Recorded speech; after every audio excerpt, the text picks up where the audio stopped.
علیکم ورحمۃ اللہ وبرکاتہ۔ میرے معزز سامعین کرام، امید کرتا ہوں کہ آپ تم حضرات خیریت و عافیت سے ہوں گے۔ آج کا مسئلہ بہت ہی اہم ہے۔ مسئلہ یہ ہے کہ کوئی شخص اگر مرغی ذبح کیا اور ذبح کرنے کے بعد گرم پانی میں ڈال دیتے ہیں، تو یہ جو گرم پانی میں ڈال دیے ہیں تو اس کی وجہ سے اس مرغی کا گوشت کھانا جائز ہے یا جائز نہیں ہوگا۔ مکمل تفصیلات آپ کو عرض کروں گا۔ امید کرتا ہوں کہ آپ تم حضرات اس ویڈیو کو مکمل دیکھیے گا، اور آپ تم حضرات سے بارہا بتایا جاتا ہے اور اشارتاً دکھا بھی جاتا ہے، اس بے باک چینل کو سبسکرائب ضرور کریں اور بیل آئیکن دبانا نہ بھولیں۔ جزاک اللہ خیر و احسن الجزا۔ میرے معزز سامعین کرام، آج مسئلہ یہ ہے کہ جیسے بہت سے حضرات ہمیں آپ کو معلوم ہے کہ جو دکان میں مرغی ذبح کرتے ہیں حلال کرتے ہیں، اور حلال کے وقت مسلمان کو ہونا بھی ضروری ہے، اور بسم اللہ بھی کہتے ہوئے ذبح کرنا بھی ضروری ہے۔ اور دوسرے تفصیلات آپ اگر دیکھنا چاہے دیکھ سکتے ہیں، ڈسکرپشن میں اس کا لنک ڈال دیا ہوں۔ مرغی ذبح کرنا یا کوئی بھی جانور ذبح کرنے سے متعلق مکمل ڈیٹیل میں دیا ہوا ہے۔ اس جگہ بتانا ہے کہ بہت سے حضرات کیا کرتے ہیں، مرغی ذبح کرتے ہیں، ذبح کرنے کے بعد گرم پانی میں ڈال دیتے ہیں، خواہ وہ ہمارے آپ کے گھر میں ہو یا اس طرح ہم دکان میں جہاں پولٹری فارم ہے یا پولٹری مرغی جہاں ذبح کر لیتے ہیں، وہ بھی اس طرح غلطی کرتے ہیں۔ تو اس کو دیکھنا ہے کہ مرغی جو ذبح کرنے کے بعد اگر وہ گرم پانی میں ڈال دیتے ہیں تو کن صورتوں میں اس مرغی گوشت کھانا جائز ہوگا اور کن صورتوں میں اس مرغی گوشت کھانا جائز نہیں ہوگا، بالکل حرام ہو جائے گا۔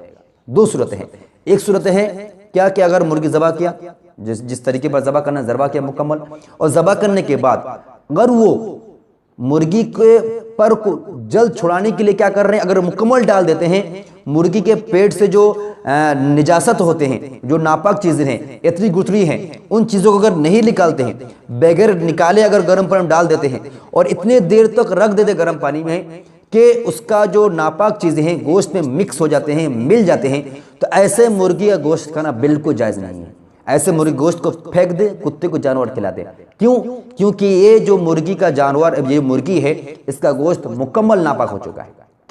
کیونکہ آپ نے گرم پانی اتنا دیر تک دبا کر رکھا، گرم پانی ڈبا رکھا کہ اس کے ناپاک کی جو چیزیں ہیں، جو ناپاک ہیں، جو ناپاک چیزیں ہیں، اتنی گتری ہے، ان کا جو پخانہ ہے، پیشاب ہے، سب کیا گوشت مکس ہو گئے۔ یوں مانا گیا کہ مکمل گوشت کیا ہوا، ناپاک ہو گیا۔ اس صورت میں آپ کا گوشت کھانا بالکل جائز نہیں ہے۔ اب اگر کوئی دکاندار ہے جو سمجھدار ہوتے ہیں، جو دین سے واقف ہے، مسائل سے واقف ہے، وہ کیا کرتے ہیں کہ مرغی ذبح کر دیے، اب اس کے جو پر ہوتے ہیں، اس پر کو چھڑانے کے لیے، اس کے بال کو ہٹانے کے لیے کیا اگر گرم پانی ڈالتے ہیں، لیکن پہلے وہ چیرتے ہیں، اس کے پیچھے میں چیرتے ہیں، اس کے اندر سے ناڑی بھوڑی نکالتے ہیں، پھینک دیتے ہیں، اس کے بعد ڈباتے ہیں۔ یہ جو ناڑی بوڑی ہے، ناپاک جو غلاظت ہے، ناپاک چیز نکالنے کے بعد اگر ڈبا کے اگر دن بھر رکھ دے، کوئی کراہت کی بات نہیں، بالکل کھا سکتے ہیں۔ کیونکہ اب اس گوشت کے اندر نہ ہی خون سرایت ہوا اور نہ ہی ناپاک جو نجاست چیزیں ہیں اس کے اندر مکس ہوئیں۔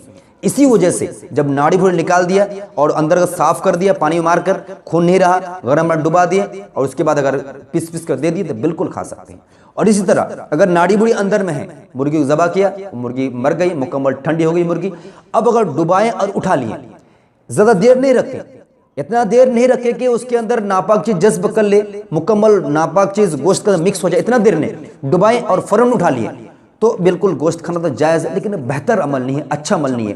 ہو سکتا ہے کہ ناپاک چیز گوشت کے اندر سرایت نہ کر جائے اور گوشت آپ کا بالکل ناپاک نہ ہو جائے۔ اس چیز کا خیال رکھنا بہت ضروری ہے۔ خیر، مختصر بات یہ ہے کہ اگر گرم پانی کے اندر مرغی کو ذبح کرنے کے بعد ڈالتے ہیں اور اس کے اندر ناڑی بھوڑی اگر نہیں نکالتے ہیں اور اتنا دیر تک ڈبا کر رکھ رہے ہیں کہ گوشت میں اس کی نجاست کا اثر اگر ظاہر ہو جاتا ہو، نجاست اگر پہنچ جاتا ہو، تو ایسا مرغی گوشت کھانا بالکل جائز نہیں ہے۔ لیکن گرم میں ڈبائیں اور فوراً اٹھا لیتے ہیں تو جائز تو گوشت کھانا ہے، لیکن بہتر عمل، اچھا عمل نہیں ہے۔ اچھا عمل کیا ہے، بیسٹ عمل کیا ہے، افضل طریقہ کیا ہے؟ افضل طریقہ یہ ہے کہ آپ کیا کریں، مرغی ذبح کرنے کے بعد اس کے بال کو، پر کو چھیڑنے کے لیے، صاف کرنے کے لیے، جلدی صاف کرنے کیا کرتے ہیں، اندر سے ناڑی بھوڑی کے نکال لیں اور اندر بڑھیا صاف کر دیں، خون ان کو صاف کر دیں۔ اس کے بعد اب گرم پانی میں ڈبائیں اور ڈبا کر کچھ دیر تک رکھ دیں، اس کو اٹھائیں اور آرام سے آپ اس کے بال کو صاف کر سکتے ہیں۔ یہ اصل طریقہ، دو طریقہ ہے۔ بہت سے حضرات غلط فہمی میں ہیں، ان کی دکان والے کو نہیں جانتے ہیں، تو ویڈیو کو ضرور دکھائیں اس آکر کا۔ اگر ویڈیو نہیں دکھا پا رہے تو ان کو ضرور بتائیں کہ مسئلہ اس طرح ہے بھائی، آپ اس طریقے سے کریں تو ہم گوشت کھائیں گے اور نہ آپ کو سلام کر کے سائڈ ہو جائیں، اس لیے کہ ہم مسلمان حرام نہیں کھانا چاہتے ہیں۔ اور بہت سے دکاندار واقف نہیں رہتے ہیں، اس غلطی کر بیٹھتے ہیں۔ ہمیں آپ کو باخبر نہیں مسئلے سے، اس لیے اس ویڈیو کو زیادہ شیئر کریں اور تمام خاص طور پر پولٹری فارم کو دکانوں والے کو دکھائیں کہ مسئلہ یہ اصل طریقہ ہے بھائی۔ اللہ رب العزت ہمیں آپ کو مکمل زندگی حلال روزی کھانے کی اور کمانے کی توفیق عطا فرمائے، آمین۔ وما علینا الا البلاغ۔ اس مسئلے کو آپ اگر اور بھی مزید دیکھنے کے لیے مزید جاننے کے لیے دیکھنا چاہتے ہیں، دیکھ سکتے ہیں فتویٰ دارالعلوم صفحہ نمبر جلد نمبر 15 اور صفحہ نمبر 401 پر موجود ہے، اور اس طرح مسائل عقیدہ و قربانی صفحہ نمبر 182 پر موجود ہے۔ اسلام سے متعلق ہر طرح کی ویڈیوز دیکھنے کے لیے MAUB دینی معلومات چینل کو سبسکرائب کریں اور بیل آئیکن کو دبانا نہ بھولیں تاکہ ہر تازہ ترین ویڈیو آپ تک پہنچتی رہے۔ نیز ویڈیو کو لائک، شیئر اور کمنٹس کرنا نہ بھولیں۔